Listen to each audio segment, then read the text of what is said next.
आवाज आ रही है? एकदम दुरुस्त है। आपके सांसद और भारत सरकार में मंत्री doctor Jitendra Singh ji, general secretary Shri Ashok ji Kaul, general secretary doctor M K Manyal. हाँ, नहीं आवाज तो मुझे ही नहीं सुनाई दे रही, तो आप लोगों को कैसे सुनाई दे?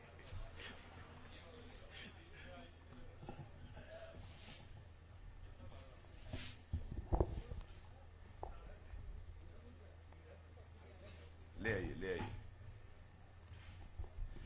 ले आइए, मैं हाथ से ही बोलता हूं। डॉक्टर जी, अब यह देखिए कितना खुशनुमा माहौल है।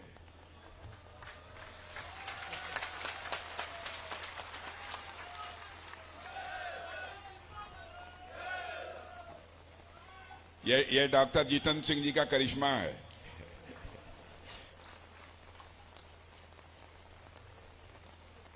डॉक्टर जितेंद्र सिंह जी, श्री अशोक कौल जी जनरल सेक्रेटरी, डॉक्टर के मान्याल, डॉक्टर जीवनलाल जी एक्स MLA, श्री प्रेम सागर अजीज, कर्नल महान सिंह, श्री विक्रम सिंह, श्री नीरज राजपूत, श्री तजिंदर सिंह, श्री किशोर कुमार, श्रीमती रीता देवी, श्रीमती श्वेता देवी, श्री जंगवीर सिंह, श्री दर्शन सिंह, श्री सतीश शर्मा, श्री सुमेश तपोलिया, डॉक्टर श्रीमती सुलेखा शर्मा, श्री शंकर सिंह, श्री अभिजीत यसरोटिया और इस सभा में मौजूद मेरे सभी सम्मानित बहनों एवं भाइयों। पानी बरसने लगा, भाषण कैसे होगा?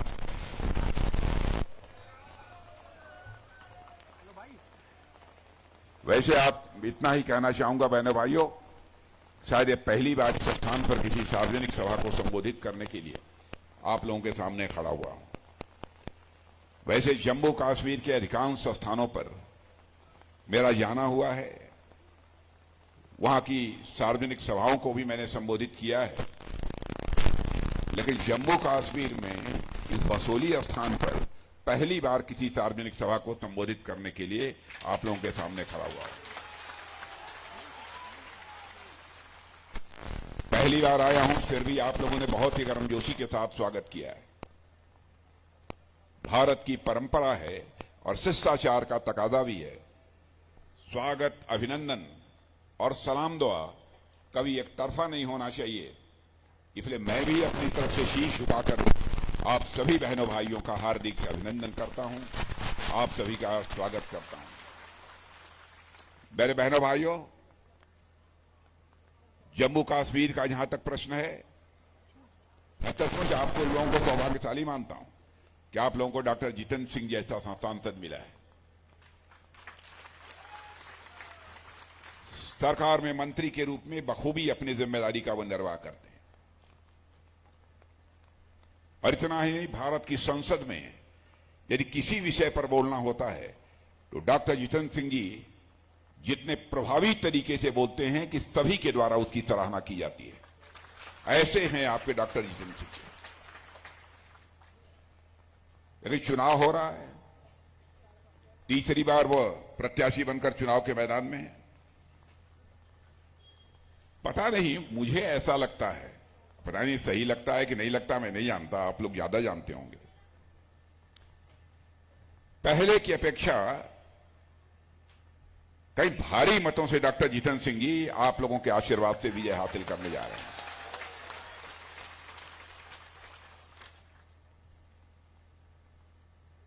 जहां तक मोदी जी की सरकार का प्रश्न है,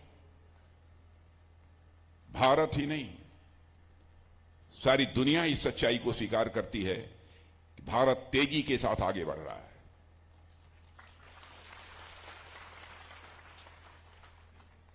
बहनों भाइयों, अंतर्राष्ट्रीय जगत में भारत का कद बढ़ा है। पहले अंतर्राष्ट्रीय मंचों पर भारत कुछ बोलता था तो भारत की बातों को जितनी गंभीरतापूर्वक लिया जाना चाहिए नहीं लिया जाता था, लेकिन आज यदि अंतर्राष्ट्रीय मंचों पर भारत कुछ बोलता है, सारी दुनिया कान खोलकर सुनती है कि भारत बोल क्या रहा है। यह भारत की हैसियत बनी है। आप लोगों का भी अथवा आप लोगों के परिवार के बहुत सारे सदस्य विदेशों में होंगे। आपको इस बात की जानकारी देते होंगे। और आज हमारा देश आर्थिक रूप से धीरे धीरे मजबूत होना प्रारंभ किया है। आजादी हासिल किए हुए लगभग 74-75 वर्षों का समय गुजर गया, लेकिन भारत को आर्थिक दृष्टि से जो मजबूती हासिल करनी चाहिए थी नहीं कर पाया। पहली बार मोदी जी के प्रधानमंत्री बनने के बाद समाचार पत्रों के माध्यम से भी आप सबको जानकारी मिली होगी कि भारत आर्थिक दृष्टि से भी कैसे मजबूत हुआ है और कैसे यह भारत आगे बढ़ रहा है। मैं आपके सामने एक मिसाल रखना चाहता हूं। 2014 में यही हमारा भारत धन दौलत के आकार यानी इकोनॉमी की साइज के मामले में दुनिया के देशों में 11वें स्थान पर खड़ा था। वही भारत मोदी जी के प्रधानमंत्री बनने के बाद, बहनों भाइयों, आज के 1 साल पहले ही, 2 साल पहले ही जो भारत इकोनॉमी की साइज के मामले में दुनिया में 11वें स्थान पर खड़ा था, वह जंप लेकर 5वें स्थान पर आ गया।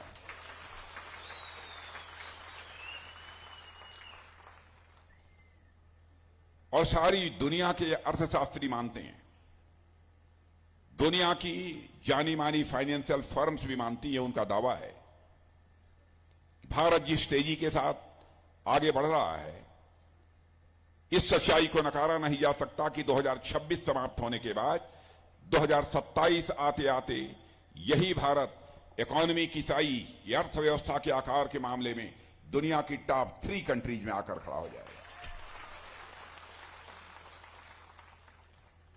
सारे विश्व में सर्वाधिक तेजी से आगे बढ़ने वाली अर्थव्यवस्था किसी देश की है मेरे बहनों भाइयों, तो भारत की है।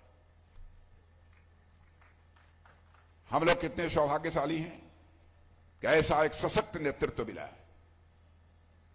और जिस पार्टी से हम लोग आते हैं, आप लोग भी अच्छी तरह जानते हैं, हम लोग जो कहते हैं वह करते हैं। हमारे कृति और कथन में कभी अंतर नहीं रहा है। मैं समझता हूं आजादी हासिल होने के बाद कांग्रेस के नेताओं ने इस देश की जनता के साथ जितने वादे किए, यदि आंशिक रूप से भी अपने वादों को पूरा कर दिया होता तो आज के 20-25 साल 30 साल पहले ही भारत दुनिया के ताकतवर देशों की कतार में आकर खड़ा हो गया होता। लेकिन उन्होंने कहा कुछ किया कुछ। बराबर अन्य राजनीतिक पार्टियों ने अपने चुनावी घोषणा पत्र जारी किए, बहुत लंबे चौड़े वादे भी जनता से किए, लेकिन सरकारें बन जाने के बाद उन्होंने अपने वादे को पूरा नहीं किया। लेकिन मैं आपसे अपील करना चाहता हूं, बहनों भाइयों, भारतीय जनसंघ के रूप में जब हम लोगों ने यात्रा प्रारंभ की थी, उस समय से लेकर आज तक हमारे चुनावी घोषणा पत्र को उठाकर कोई देख ले। जब सरकार नहीं बनी थी तो उस समय तो नहीं कर पाए, लेकिन हम बार बार कहते रहे, जब भी हमारी सरकार बनेगी तो जम्मू कश्मीर, जिसे धारा 370 के तहत एक विशेषाधिकार प्राप्त है, इस धारा 370 को हम समाप्त करेंगे और जम्मू कश्मीर का भी वही दर्जा होगा जो हिंदुस्तान के अन्य राज्यों का दर्जा होगा। हम लोगों ने इसे पूरा किया। हम लोगों ने कहा था, 1984 से नारे लगाते चले आ रहे थे कि रामलला हम आएंगे, मंदिर हम ही बनाएंगे। तो लोग ये कहते थे, हमारे विरोधी दल के लोग, रामलला हम आएंगे, मंदिर वहीं बनाएंगे, लेकिन तारीख नहीं बताएंगे। लेकिन बहनों भाइयों, आपने देखा वह तारीख आ गई। अयोध्या की धरती पर भद्र राम का मंदिर बनकर तैयार हो गया और 22 जनवरी को ही हमारे प्रधानमंत्री ने उसकी प्राण प्रतिष्ठा कर दी।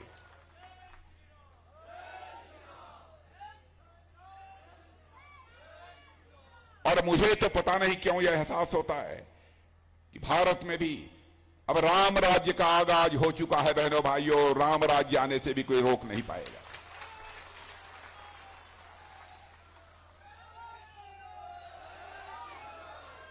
राम राज्य का मतलब क्या होता है? राम राज्य का मतलब लोगों के अंदर कर्तव्य बोध पैदा हो, अपने कर्तव्य के प्रति जागरूकता पैदा हो, अधिकार बोध नहीं। सारा संकट पैदा हुआ था कैकेयी को जब अधिकार बोध हुआ था, शेष सभी लोग जितने थे अपने कर्तव्य का पालन कर रहे थे। ऐसी स्थिति भारत में भी अब धीरे धीरे पैदा हो रही है।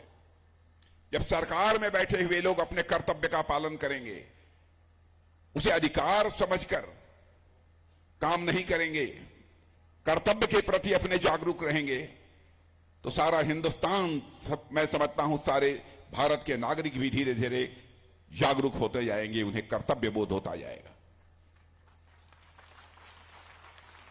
और मैं भारतीय जनता पार्टी के संबंध में बतलाना चाहता हूं, हम लोग भी राजनीति करते हैं, हम लोगों के अंदर भी एक कर्तव्य बोध है।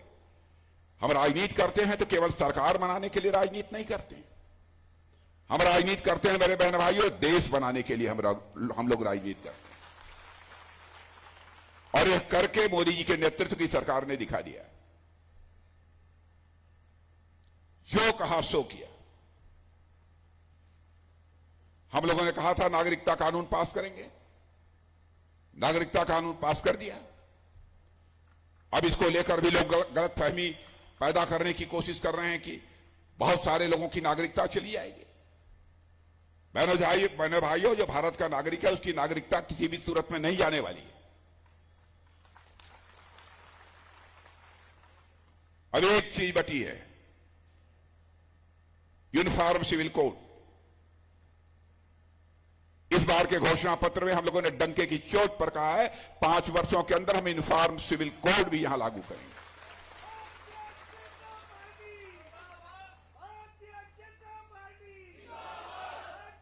इस देश में समान नागरिक संहिता क्यों नहीं होनी चाहिए,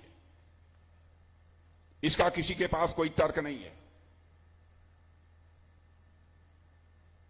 इसीलिए मैं कहता हूं कि जो हम लोगों ने कहा वह किया। और मैं जानता हूं आजाद भारत में बहुत बड़ा संकट पैदा हुआ था कि नेताओं के कहने और करने में अंतर होने के कारण ही भारत की राजनीति और भारत के नेताओं पर से जनता का विश्वास धीरे धीरे समाप्त होता चला गया। जो कहता कुछ था और करता कुछ था, उसको लोग कहते थे ये नेता है, यानी जो झूठ बोले वही नेता है, यह धारणा बनी हुई थी। मैंने भाइयों, मैं डंके की चोट पर कह सकता हूं, इस धारणा को तोड़ने का काम यदि किसी ने किया है तो भारतीय जनता पार्टी ने किया है। भारत की राजनीति में अन्य राजनीतिक पार्टियों ने जो विश्वास का एक संकट पैदा किया था, उस विश्वास के संकट को हम लोगों ने चुनौती के रूप में स्वीकार किया। हम लोगों ने कहा था ना धारा 370 समाप्त करेंगे, कर दिया। राम मंदिर हो गया, नागरिकता कानून हो गया, 3 तलाक के बारे में भी हम लोगों ने कहा था। लोग ये कहते हैं, हमारे विरोधी दल के लोग, अरे साहब दूसरे धर्मावलंबियों के मामले में आप क्यों हस्तक्षेप करते हैं, क्या आपको अधिकार है? मैं उन्हें साफ कर देना चाहता हूं 2 टूक शब्दों में कि बहनों भाइयों, कोई मां, बहन, बेटी चाहे किसी भी धर्म की मानने वाली क्यों न हो, वो हमारी भी मां है, बहन है और बेटी है। उसका कोई शोषण करे, उसकी उपेक्षा करे, सरकार बने या न बने, सरकार भाड़ में जाए, लेकिन नारी सम्मान पर चोट कभी भी हमारी पार्टी बर्दाश्त नहीं कर सकती। उस मामले में भी जो फैसला करना चाहिए कर लिया, 3 तलाक की व्यवस्था समाप्त कर दी। कैसे हम स्वीकार कर सकते हैं? क्या आप किसी से शादी करिए और शादी करने के बाद 10 दिन के बाद या तीसरे दिन ही आप 3 बार तलाक तलाक तलाक बोल दीजिए, उसकी छुट्टी हो जाए? कहां जाएगी? इसीलिए मैं कहता हूं कि हम लोग राजनीति केवल सरकार बनाने के लिए नहीं करते हैं, देश बनाने के लिए हम लोग राजनीति करते हैं। जहां तक जम्मू कश्मीर का सवाल है, यहां पर कांग्रेस, नेशनल कॉन्फ्रेंस, पीडीपी, इन्हीं राजनीतिक पार्टियों का विशेष वर्चस्व रहा। और मुझे याद है कि ये लोग कहते थे धारा 370 यदि समाप्त होगी तो यहां पर खून की नदियां बहेंगी। अरे मैं उनको बताना चाहता हूं, खून की नदियां नहीं, पानी की नदियां बहेंगी। और ऐसे ही जिस तरीके से जम्मू कश्मीर का विकास हो रहा है, तो जम्मू कश्मीर में दूध की नदियां बहेंगी, खून की नदियां नहीं बहेंगी। अरे जी, मैं कहूं कि सचमुच हमारे मोदी जी ने जम्मू के लोगों को उनका हक सूद सहित वापस किया है, तो यह कहना भी अतिशयोक्तिपूर्ण नहीं होगा मेरे बहनों भाइयों। हम लोग बराबर कहते रहे कि जहां हुए बलिदान मुखर्जी, वह कश्मीर हमारा है। और बहनों भाइयों, उस संकल्प को हमारी सरकार ने पूरा कर दिया है। यहां पर अन्य भी बहुत सारे 370 समाप्त होने के बाद जो हमारी सरकार ने फैसला किया है, उसके बारे में आप सभी अच्छी तरह जानते हैं। यह कांग्रेस के लोग विरोध कर रहे थे, लेकिन आपने देखा होगा कि राहुल गांधी ने जब अपनी न्याय यात्रा समाप्त की, तो इसी गुलबर्ग में आकर मैंने देखा कि बर्फों से वह एक वहां पर एंजॉय कर रहे थे, खेल रहे थे। मैंने देखा कि प्रियंका जी भी आई थी, एक दूसरे के ऊपर लोग बर्फ फेंक रहे थे। यदि धारा 370 समाप्त न हुई होती तो शायद यह अवसर उनको न मिलता।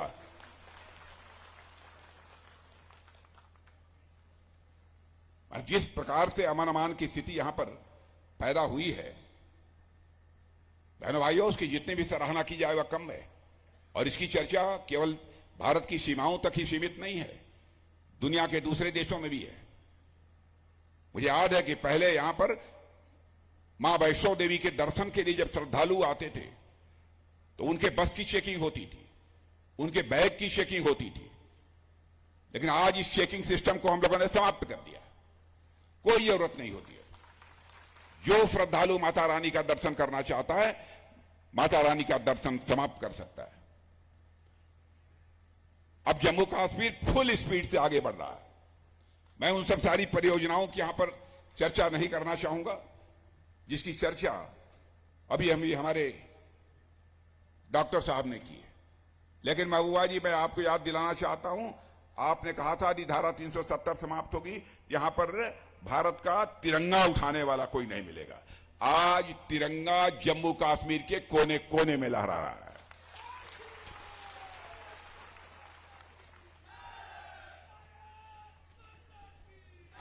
यह है हमारी ताकत, यह है हमारी ताकत मेरे बहनों भाइयों।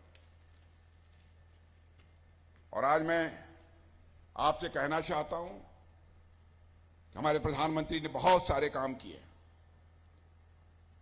शायद ही ऐसा कोई हमारे देश में बचा होगा जो सरकारी योजनाओं का किसी न किसी रूप में वह लाभार्थी न हो।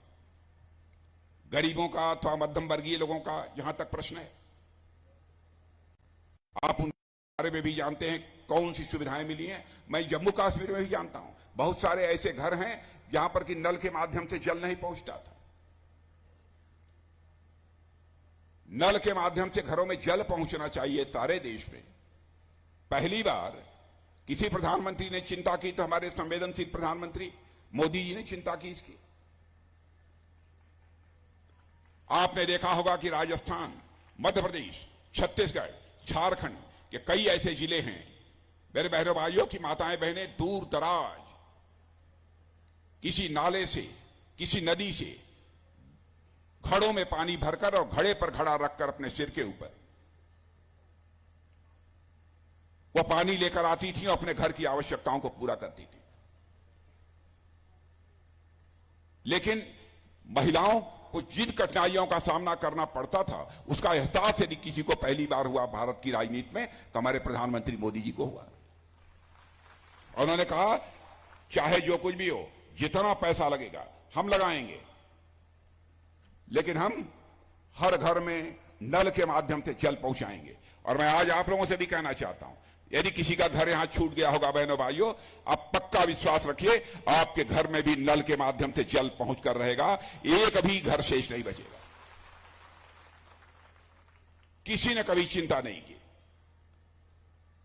हर व्यक्ति के सिर पर एक पक्की छत होनी चाहिए। जम्मू कश्मीर में तो उतना नहीं देखने को मिलता है, लेकिन देश के दूसरे राज्यों में चले जाइए, पहले अधिकांश कच्चे मकान लोगों को देखने के मिलते थे। प्रधानमंत्री ने संकल्प लिया, एक भी परिवार शेष नहीं बचेगा जिस परिवार को अपना सिर ढकने के लिए पक्का छत मुहैया हो जाए। 4 करोड़ से अधिक पक्के मकान बनकर लोगों को मुहैया हो गए, मिल गए। और इस बार के घोषणा पत्र में यह भी संकल्प लिया है कि आगे भी 4 करोड़ घर बनेंगे, यानी हिंदुस्तान में एक परिवार भी शेष नहीं बचेगा जिस परिवार को अपना सिर ढकने के लिए पक्का छत मुहैया हो जाए। एक परिवार भी शेष नहीं बचेगा। आयुष्मान भारत योजना, मैंने देखा है गरीब छोड़िए, मध्यम वर्गीय परिवारों में लोग बीमार पड़ जाते थे, पैसे के अभाव में अपना इलाज नहीं करा पाते थे, क्योंकि अब इलाज भी कितना महंगा हो गया है। प्रधानमंत्री ने फैसला किया कि आयुष्मान भारत योजना लागू करेंगे और गरीबों के 5 लाख रुपए तक का मुफ्त इलाज किया जाएगा। यह सिलसिला भी भारत में प्रारंभ किया। और आज आपको बतलाना चाहता हूं, कल जो चुनावी घोषणा पत्र बना है, उस घोषणा पत्र की कमेटी का चेयरमैन मैं ही था। प्रधानमंत्री जी ने अपनी संवेदना व्यक्त करते हुए उस समय कहा कि राजनाथ जी, जो घोषणा पत्र बन रहा है उसमें एक बात ये जरूर डाल दीजिए कि 70 वर्ष की आयु के, चाहे किसी इनकम ग्रुप के हों, चाहे किसी जाति के हों, सभी को आयुष्मान भारत की सुविधा मुहैया कराई जाएगी। 4 जून को के बाद जब आपकी सरकार बनेगी बहनों भाइयों, तो मैं समझता हूं कि जुलाई से जितने भी हमारे इस प्रकार के 70 साल की आयु से अधिक के लोग हैं, एक परिवार में 4 लोग हैं तो चारों को यह आयुष्मान भारत की सुविधा उपलब्ध होगी, यानी 5 लाख रुपए तक का मुफ्त इलाज। मैं याद दिलाना चाहता हूं आपकी कोविड के संकट की। विश्व के अधिकांश देश कोविड के संकट से प्रभावित थे। भारत की हालत तो यह थी कि यहां पर कोविड के संकट से निजात दिलाने के लिए हमारे पास वैक्सीन नहीं थी ताकि लोगों को टीका लगाया जा सके। प्रधानमंत्री ने चटपट वैज्ञानिकों से संपर्क किया, स्वयं जाकर बेंगलुरु में उनकी हौसला अफजाई की और वैज्ञानिकों ने एक बार संकल्प लिया। तो आज मैं दावे के साथ कह सकता हूं कि भारत में शायद ही ऐसा कोई नागरिक हो जिसे कि कोविड की वैक्सीन की कम से कम 2 डोज नहीं तो 3 डोज निश्चित रूप से लगी होगी। दुनिया के धनवान देशों में भी मैं जानता हूं, वहां के सभी लोगों को कोविड वैक्सीन की 2 डोज 3 डोज नहीं लगी है तो केवल और केवल हमारे देश भारत में लगी है। मेरे बहनों, ये हमारी स्थिति है। और भारत की मान्यता सारी दुनिया में कैसे बढ़ी है, एक घटना की आपको जानकारी देना चाहता हूं। रूस और यूक्रेन के बीच इस समय युद्ध चल रहा है। हमारे भारत के बहुत सारे बच्चे वहां, कोई मेडिकल की पढ़ाई कर रहा है, कोई इंजीनियरिंग का कोर्स कर रहा है, कोई मैनेजमेंट का कोर्स कर रहा है। बराबर रूस की तरफ से मिसाइलें चल रही थी, यूक्रेन की तरफ से भी चल रही थी, बम गोले सब चल रहे थे, बड़ी संख्या में लोग मारे जा रहे थे। स्वाभाविक रूप से जो बच्चे विदेशों में पढ़ते थे, उनके माता पिता परिवार के सदस्यों ने मांग करनी शुरू की, मोदी जी चाहे जैसे हो हमारे बच्चों को यूक्रेन से आप बाहर निकालिए। बहनों भाइयों, हमारे प्रधानमंत्री ने रूस के राष्ट्रपति से बात की, यूक्रेन के राष्ट्रपति से बात की, अमेरिका के राष्ट्रपति से बात की। 4.5 घंटे के लिए युद्ध रुक गया और हमारे 22,500 बच्चे यूक्रेन से चलकर भारत आ गए।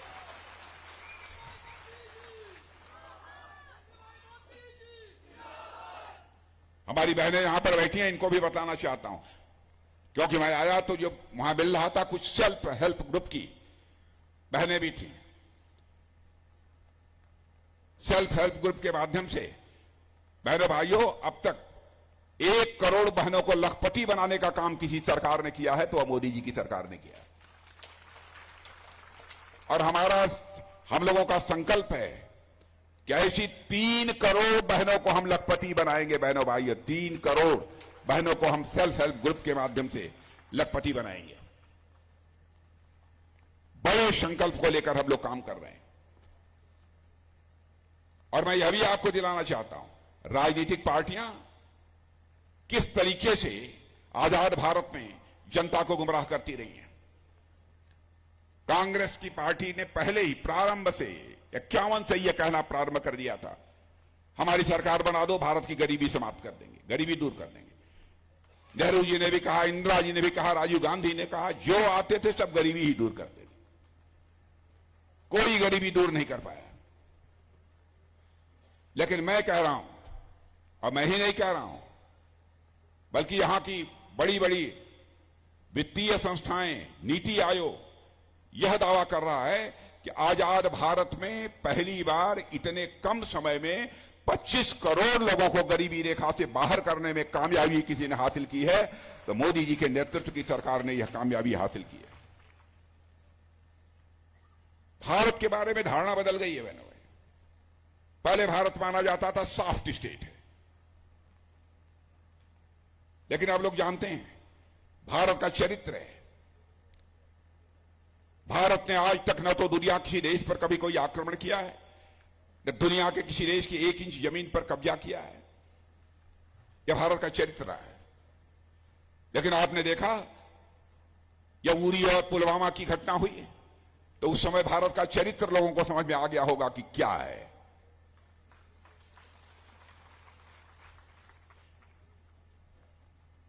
और बहनों भाइयों, उस समय 2 टूक संदेश हम लोगों ने दे दिया, हम किसी को छेड़ेंगे नहीं, लेकिन हमें कोई छेड़ेगा तो हम छोड़ेंगे भी नहीं। हमने साफ यह संदेश दे दिया, देखिए माने हम ऐसा करेंगे यह आवश्यक नहीं है, लेकिन कोई छेड़े ना हमको। हमारे पास वह ताकत है कि हम सीमा के इस पार भी मार सकते हैं, और जरूरत पड़ेगी तो सीमा के उस पार भी जाकर मार सकते हैं। यह भारत के पास ताकत है। इन सब सारी चीजों के कारण मेरे बहनों भाइयों, सारी दुनिया में भारत की ताकत बढ़ी है। जम्मू कश्मीर में क्या क्या हुआ है मैं ही देख रहा था। मैंने बल्कि नोट बनाकर मैं चला कि क्या क्या चीजें हुई हैं, लेकिन मैं सारी चीजों की चर्चा करूंगा तो एक बहुत लंबा समय लगेगा, क्योंकि आप सबको उसके संबंध में जानकारी हो चुकी होगी। मैं अपने महामंत्री जी से पूछ रहा था, वो बतला रहे थे। सारे लोग इन सब सारी चीजों से अच्छी तरह परिचित हैं। अब जम्मू कश्मीर की बहनों को तो एक अधिकार और मिल गया है। पहले यदि बाहर यदि कहीं शादी हो गई तो संपत्ति का अधिकार वो खो देती थी। अब क्या पूछना, शादी कहीं हो, संपत्ति का अधिकार इस जम्मू कश्मीर में उनका कायम रहेगा। यह काम कौन कर सकता था? यह काम यदि कोई कर सकता था तो बहनों भाइयों हम ही लोगों की सरकार कर सकती थी। क्या क्या विकास हुए हैं इसके संबंध में बहुत सारी चर्चाएं हमारे डॉक्टर जितेंद्र सिंह जी ने आप सबके सामने कर दी हैं, इसलिए उसके विस्तार में जाकर मुझे चर्चा करने की आवश्यकता नहीं है। आज तो मैं लगातार, हम लोग सारे देश भर में दौरे पर हैं। आज डॉक्टर जितेंद्र सिंह जी का आग्रह था कि आप हमारे यहाँ भी एक बार आ जाइए, तो मैं आ गया, लेकिन माइक थोड़ी गड़बड़ हो गई और इसमें मुझे बोलने में भी प्रॉब्लम हो रही है, क्योंकि हाथ में माइक पकड़कर बोलना बहुत सारी चीजें अपने आप भूलने लगती हैं।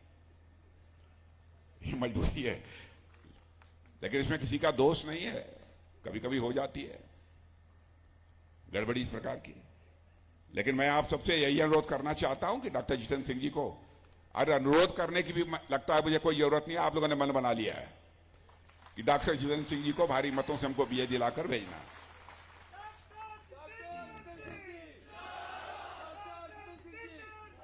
और आप ये भी जानते हैं कि डॉक्टर जितेंद्र सिंह जी को आप सांसद बनाते हैं तो केवल सांसद नहीं बनाते हैं, या कुछ और बनते हैं।